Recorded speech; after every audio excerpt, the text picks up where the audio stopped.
Hi everyone, I'm Olivia Collins. Sign it or lose everything, Eleanor said, sliding the transfer papers across the table with a venomous smirk. Behind her, Rebecca casually flipped through a stack of cash, her painted nails skimming over the inheritance my grandfather had left me, like it was already hers. I never imagined I'd end up here, cornered in my own home, watching my mother-in-law and sister-in-law scheme to rob me blind. The inheritance wasn't theirs to touch. It wasn't even Thomas's. It was mine. Grandpa Jack left it to me, his little owl, because he trusted me to protect what he had built after my parents died. Eleanor's voice sliced through my spiraling thoughts. This can go smoothly, Olivia, or it can go very badly for you and Thomas. Her manicured fingers tapped a rhythm on the polished mahogany, a sound that had grated on my nerves for years. I forced myself to keep calm, my eyes flicking to the documents. This wasn't just $2.8 million. It was my future, my independence.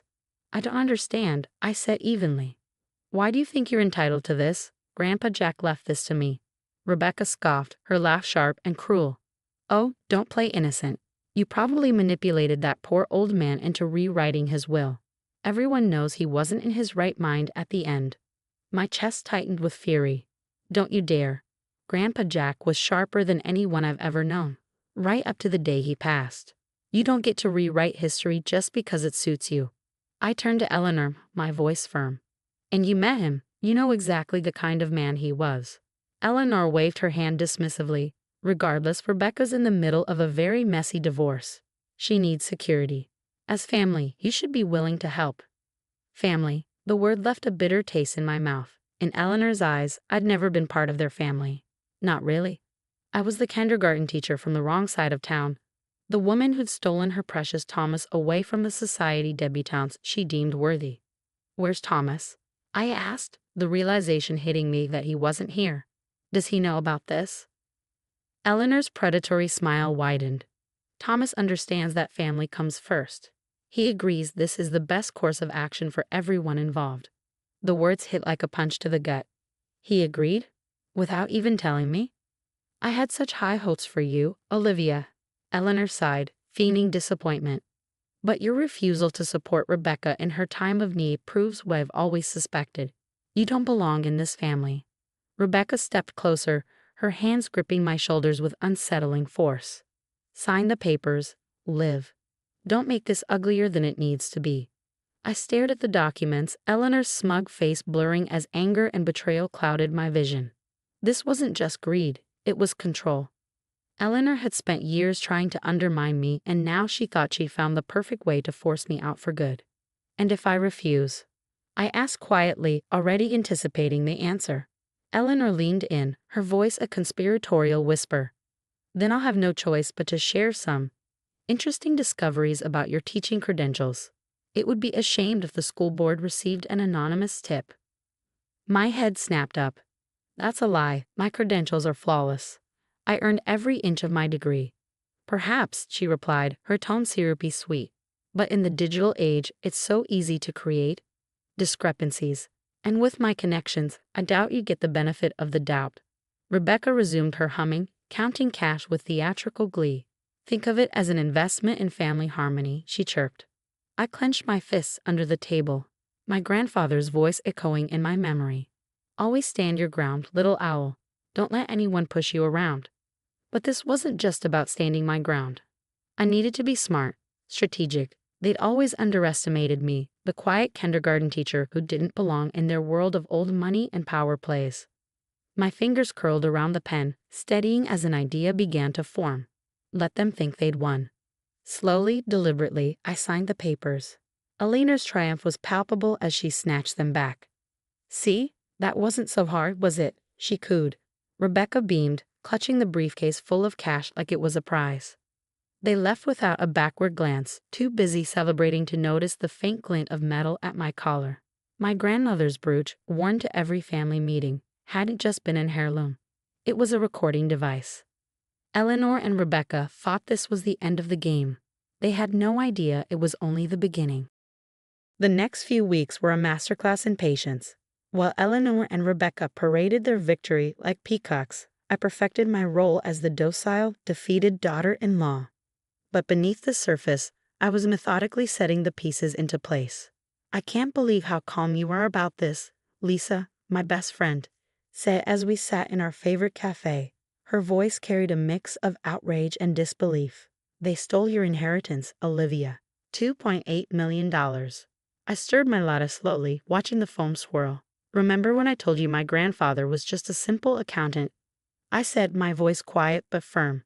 That wasn't entirely true. Before his retirement, Grandpa Jack had been a forensic accountant for the FBI, specializing in exposing financial fraud. Growing up, he made it our special game.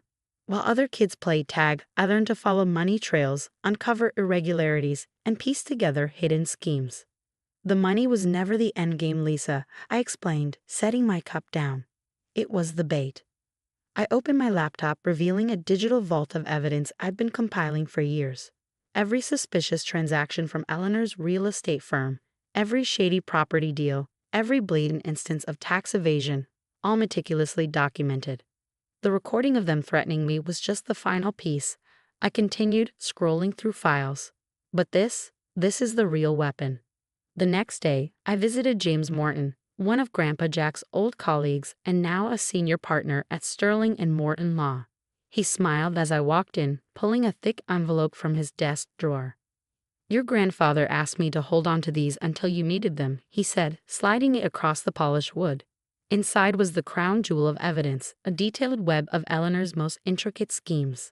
Shell companies, money laundering, and fraudulent real estate transactions, painstakingly documented by my grandfather over the years. There's one more thing, James said, handing me a USB drive. He left this too. Said you'd know what to do when the time came. That evening, Thomas finally broached the subject of my attitude since signing over the inheritance. Mom says you've been cold at family dinners, he started, his tone accusatory. Can't you just appreciate that we're helping Rebecca through a tough time? I studied my husband carefully, feeling a pang of pity more than anger. Tell me, Thomas, I asked, my voice steady. Did you even hesitate when your mother suggested taking my inheritance? Did you think about me at all? His silence said everything.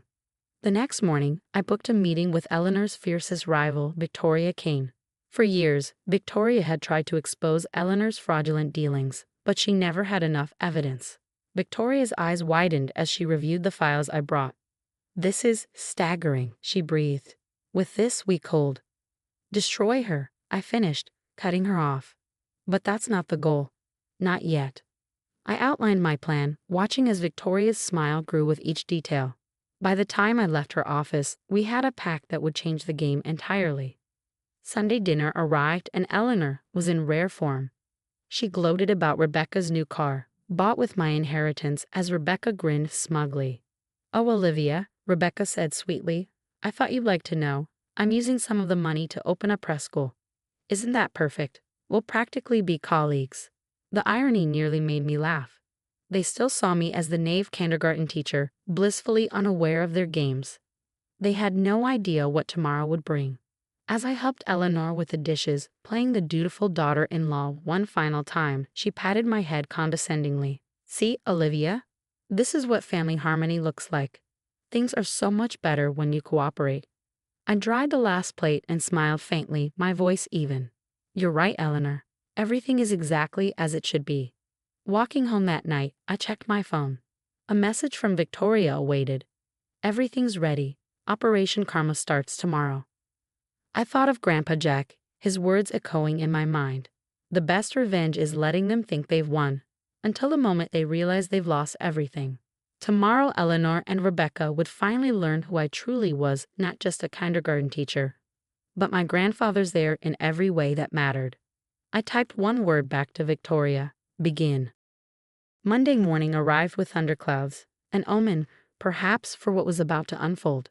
I sat in Victoria Kane's office, eyes fixed on the screens as our carefully laid plan came to life. Channel 7 news breaking story. Major fraud investigation launched into Collins' real estate empire. The anchor announced. Anonymous sources have provided evidence of extensive money laundering and tax evasion. My phone lit up with notifications. Thomas's name appeared 6 times in a row. I ignored every call. They've arrived, Victoria said, nodding toward the security feed. Eleanor and Rebecca stormed into the Collins real estate lobby, their faces pale and frantic.